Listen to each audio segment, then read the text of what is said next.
شہرت اور دولت کی انہیں کوئی پرواہ نہیں تھی، یا شہرت اور دولت میں انہیں کوئی دلچسپی نہیں تھی، وہ صرف ذاتی تسکین کے لیے کام کرتے تھے۔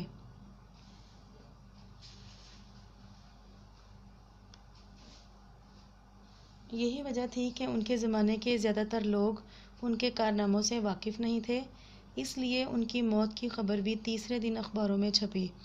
مصنف نے اسے قوم کی مجرمانہ غفلت قرار دیا ہے اور کہا ہے کہ ایک عالم کی موت ایک عالم کی موت کے برابر ہے۔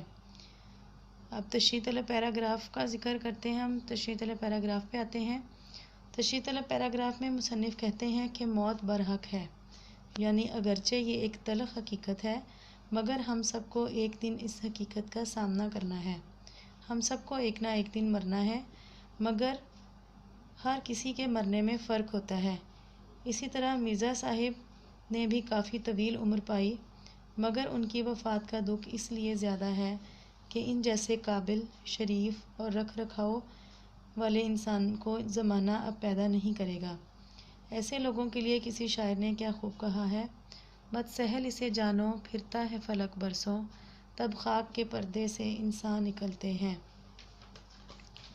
مصنف انتہائی دکھ اور افسوس کا اظہار کرتے ہوئے کہتے ہیں کہ پروفیسر مرزا محمد سعید اب وہاں ہیں جہاں ہماری نیک آرزوئیں رہتی ہیں یا ہماری نیک تمنائیں رہتی ہیں۔ ایسی ہستی جو علم کا سمندر ہو، جو علوم کا مجموعہ ہو، اس سے دور ہونے کا ہمیں جتنا بھی غم ہو کم ہے۔